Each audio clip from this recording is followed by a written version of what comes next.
Chapter है 11th accounts का 6th rules of debit and credit. ठीक है, ये पूरे बुक का सबसे मोस्ट इंपॉर्टेंट चैप्टर है, second most important chapter. Second chapter important है, उसके बाद से ये चैप्टर इंपॉर्टेंट है, मतलब इसी के बेसिस पे पूरा का पूरा अकाउंटिंग टिका हुआ है। ठीक है, जितने भी एंट्रीज करेंगे उनमें डेबिट और क्रेडिट के रूल्स अप्लाई होंगे। तो सबसे पहले देखते हैं कि अकाउंटिंग प्रोसीजर्स क्या होते हैं। जैसे कोई भी काम होता है तो हम उसमें कोई ना कोई प्रोसीजर फॉलो करते हैं, कोई ना कोई स्टेप बाय स्टेप मेथड होता है। ठीक है, ऐसे भी इसमें भी मेथड्स होते हैं। कैसे मेथड्स होते हैं? मान लो कि तुम्हारा एक दुकान है, ठीक है, तुम उस पे डेली कुछ ना कुछ चीजें बेचते हो, कुछ चीजें तुम क्रेडिट पे बेचते हो, उधार पे, कुछ चीजें तुम कैश लेकर के बेचते हो। ऐसे एक महीने तक तुम्हारे बहुत सारे ट्रांजेक्शन हो गए और तुमने उनको कहीं देखा नहीं, तो एक महीने बाद ये तुमको कुछ भी याद नहीं रहेगा। ठीक है, तो इसलिए इसको प्रॉपरली सब कुछ याद रखने के लिए एक लिखने का तरीका होता है। तो अकाउंटिंग प्रोसीजर्स क्या होते हैं? तो ये एक स्टेप बाय स्टेप पाथ होते हैं जिसके थ्रू जो कोई भी एक ट्रांजेक्शन ट्रेवल करता है to become part of financial statement. मतलब 10 रुपए का एक सामान बेचा आज, उसको डायरेक्टली फाइनेंशियल स्टेटमेंट में, जो भी हम फाइनेंशियल स्टेटमेंट बैलेंस शीट वगैरह बनाएंगे, डायरेक्टली नहीं लिख देंगे। उसका एक स्टेप बाय स्टेप मेथड होगा। वो स्टेप बाय स्टेप जो पाथ हम कवर करेंगे, जो ये ट्रांजेक्शन जो ये पाथ कवर करेगा, वही उसी को हम बोलते हैं अकाउंटिंग प्रोसीजर्स। ठीक है, तो क्या होता है अकाउंटिंग प्रोसीजर्स? एक स्टेप बाय स्टेप पाथ जो कि ये ट्रांजेक्शन, जो तुमने 10 रुपए का सामान किसी को बेचा है, ये जो ट्रांजेक्शन है ये इस पाथ को ट्रेवल करेगा, जिसके थ्रू ट्रेवल करते करते इसका फाइनल गोल क्या है? फाइनेंशियल स्टेटमेंट में जाकर के मिल जाना। ठीक है, क्या है वो स्टेप बाय स्टेप पाथ? तो सबसे पहला पाथ है सोर्स डॉक्यूमेंट। जब भी कोई सामान बेचा जाता है तो सबसे पहले हम उसमें क्या करते हैं कि सबसे पहले उसका बिल बनता है, इनवॉइस बनता है, ठीक है, मेमो बनता है। ये सब जो चीजें बनती है उसको हम बोलते हैं सोर्स डॉक्यूमेंट। ठीक है, तो सबसे पहले हमने सामान बेचा, उसका एक सोर्स डॉक्यूमेंट बना। फिर उस सोर्स डॉक्यूमेंट के बाद हमने उसको जर्नल में या फिर स्पेशल पर्पस बुक। अब देखो हमारा मेन टॉपिक है डेबिट और क्रेडिट। देखो नॉर्मली हम ये मानते हैं कि डेबिट का मतलब होता है इंक्रीज और क्रेडिट का मतलब होता है डिक्रीज। नॉर्मली एक दो ट्रांजेक्शन्स देखोगे तो यही लगेगा कि डेबिट का मतलब जो भी चीजें आ रही हैं वो डेबिट और जो जा रही हैं वो क्रेडिट। ठीक है, लेकिन यहाँ पे ऐसा नहीं होता। अब इसको कुछ एग्जांपल्स के साथ देखते हैं। ठीक है, सबसे पहला एग्जांपल, मान लो कि हमने एक फर्नीचर खरीदा कैश में। ठीक है, फर्नीचर हमारे लिए क्या है? एसेट है। कैश भी हमारे लिए एसेट है। कैश हमारा फर्नीचर इंक्रीज हो, दोनों को डेबिट साइड नहीं लिख सकते। हमारा यहाँ पे बैंक क्या होगा? डेबिट होगा। लोन क्या होगा? क्रेडिट होगा। ठीक है, यहाँ पे दोनों अलग अलग हो गए। तीसरा एग्जांपल लेते हैं, एक ओनर ने कैश इन्वेस्ट किया एज अ कैपिटल 50,000, मतलब उसने 50,000 रुपए cash as a capital invest कर दिया। कैश हमारा क्या है? एसेट है, इंक्रीज हो गया क्योंकि कैश आ गया। लेकिन कैपिटल हमारे लिए क्या है? लाइबिलिटी है, वो भी बढ़ गई, दोनों इंक्रीज हुए। अब हम दोनों को फिर से डेबिट नहीं कर सकते, ये हमारा डेबिट होगा, ये हमारा क्रेडिट होगा। ठीक है, तो हर जगह डेबिट का मतलब इंक्रीज और क्रेडिट का मतलब डिक्रीज नहीं होता है। ठीक है, कुछ सिचुएशंस में, कुछ क्वेश्चंस में ये होता है ऐसा कि डेबिट का मतलब इंक्रीज और क्रेडिट का मतलब डिक्रीज, बट हर जगह ऐसा नहीं होगा। यहाँ पे हमारी एसेट हमारा क्या हो रहा है? डिक्रीज हो रहा है। एसेट हमारा इंक्रीज हो रहा है तो डेबिट कर दिया। अब हम इस कैपिटल भी लाइबिलिटी है तो इंक्रीज कर रहा है तो हम क्या करेंगे? क्रेडिट। डिक्रीज करे तो डेबिट। सिंपल ऐसे ही फॉर्मूले अभी ये आगे पढ़ेंगे कि कैसे होता है। सिंपल हमें यही स्टेप फॉलो करना है हर जगह। हमें सिर्फ इसमें क्या डेबिट, एक है लोन और दूसरा है कैश। अब बताओ कि लोन बढ़ रहा है या लोन क्या है?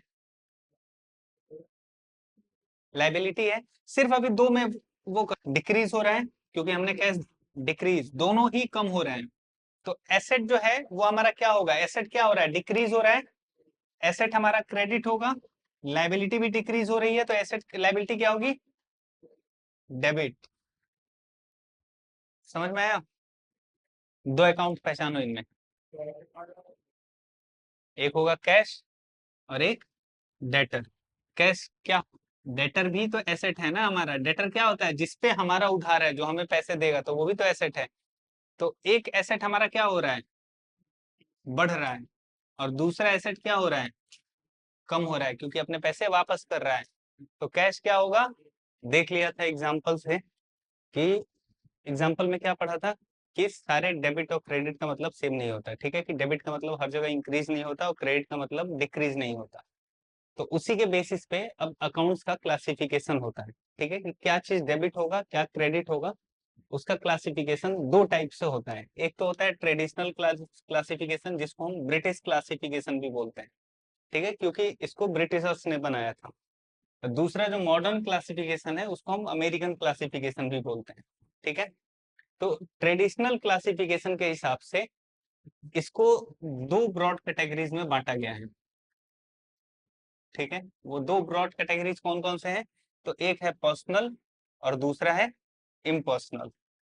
ठीक है, पर्सनल का मतलब, पर्सनल में सिंपल होता है debit the receiver, credit the giver. जो रिसीव कर रहा है पैसे को या एसेट को या किसी भी चीज को, जो रिसीवर है उसको डेबिट और जो गिवर है उसको क्रेडिट।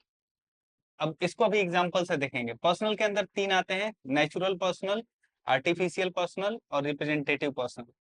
नेचुरल पर्सनल का मतलब, ठीक है, दूसरा है आर्टिफिशियल पर्सनल। आर्टिफिशियल का मतलब जो कि ह्यूमन मेड है। ठीक है, human made but they are recognized by law. जैसे कंपनीज हो गई, ठीक है, फर्म्स हो गए, इंस्टीट्यूशंस हो गए। लॉ उसको, लॉ की नजर में वो अपने आप में एक क्या है? लीगल एंटिटी है, वो एक पर्सन है।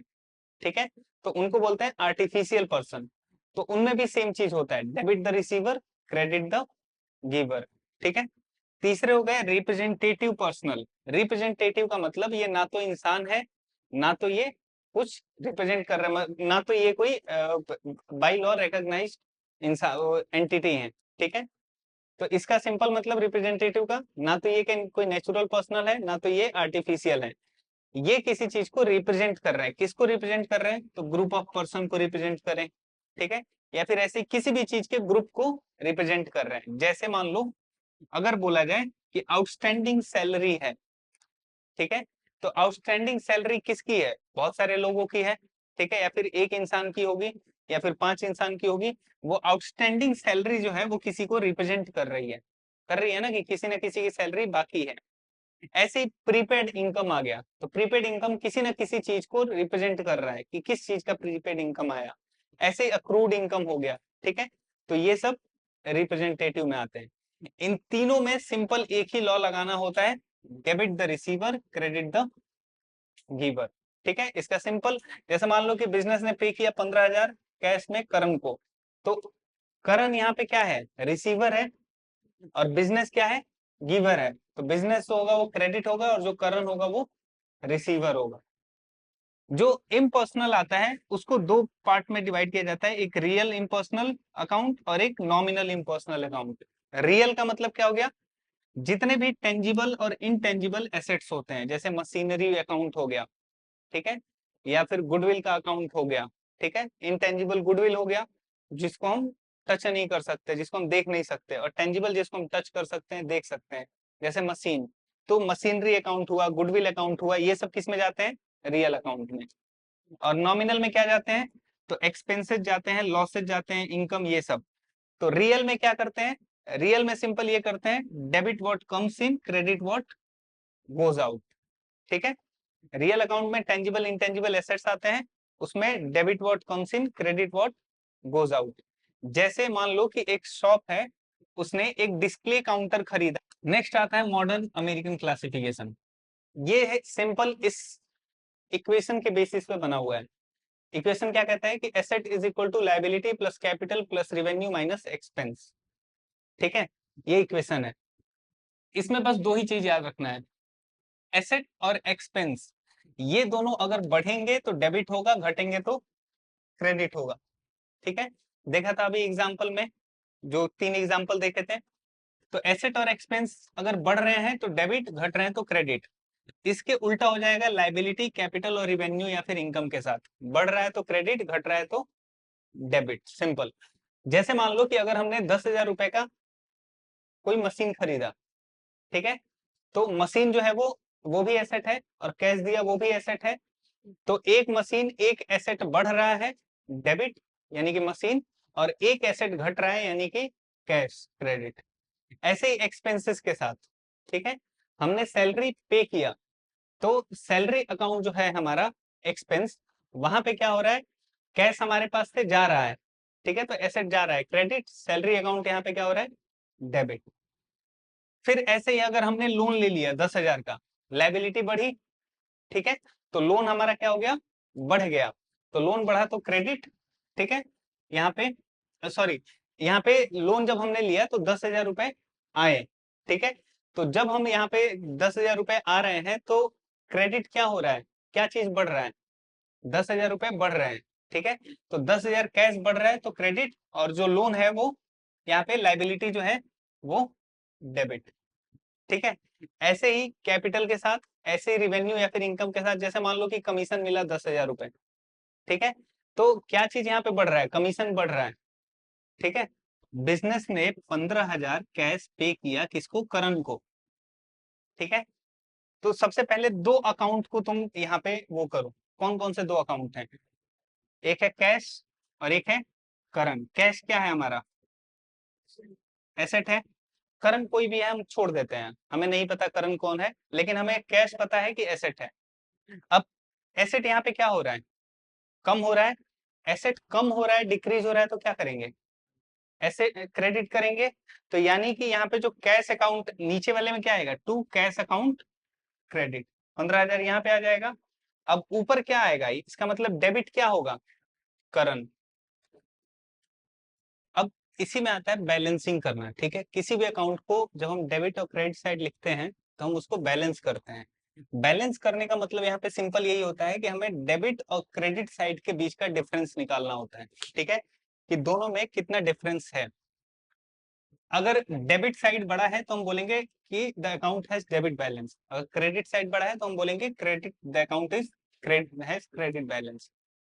इसका बेसिकली हम यूज इसलिए करते हैं ना कि हमें अकाउंटिंग करने के बाद लास्ट में पता चले कि हमारे ऊपर कितना हम वो करते हैं, कितना हमको डेटर से लेना है, कितने हमारे पास कैश पड़े हैं, या फिर कितना उधार है, ये सारी चीजें पता चल जाती हैं। इसका ये पूरा तरीका है। सबसे पहले डेबिट और क्रेडिट दोनों को टोटल करो, फिर उनके बीच का डिफरेंस देखो, जो डिफरेंस आया उस डिफरेंस को सॉर्टर वाले साइड पे लिख दो, बैलेंस सीडी करके, कैरी डाउन करके, फिर एक लाइन ड्रॉ करो, दोनों का टोटल लिखो नीचे, फिर जो बैलेंस सीडी लिखा था उसको दूसरे वाले साइड लेकर के आओ और उसको बैलेंस बीडी लिख दो अपोजिट साइड में, बैलेंस ब्रॉट डाउन। और ये जो बैलेंस ब्रॉट डाउन बनेगा यही तुम्हारे नए पीरियड का नेक्स्ट डे का ओपनिंग बैलेंस बनेगा। इसको एक एग्जांपल से समझते हैं। जैसे मान लो फिर नेक्स्ट आया कि रिसीव्ड कैश फ्रॉम दीपक कितना 20,000, ठीक है, तो बाई कैश 20,000, ठीक है। अब हम यहाँ पे क्या करेंगे सिंपली, तो सबसे पहले हम क्या करेंगे, टोटल करेंगे। इधर का टोटल कितना आया 30,000, इधर का टोटल कितना आया 24,000, दोनों के बीच का डिफरेंस निकालेंगे, कितने का डिफरेंस है 6,000 का।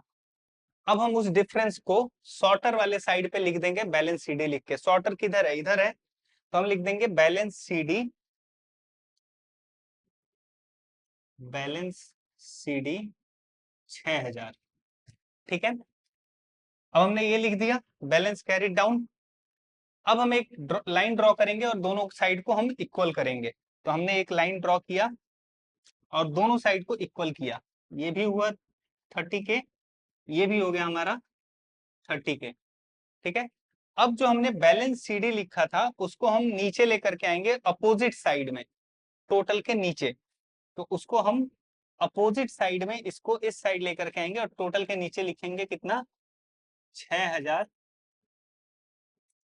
और साथ में क्या लिख देंगे, balance brought down, balance brought down, ठीक है। तो ये हमारा फाइनल एंट्री बनेगा, ठीक है। तो इससे हमें पता चल जाएगा कि अगर हमारा यहाँ पे ये 6,000 रुपए हमें अभी भी इस आदमी से लेने, ठीक है, क्लियर हो गया, कोई डाउट यहाँ तक। तो ये चैप्टर खत्म। अब इसके बाद से हमें वाउचर्स वगैरह पढ़ना है, तो ये चैप्टर यहाँ पे खत्म। अब इस चैप्टर के जितने हो सकते हैं क्वेश्चंस करो।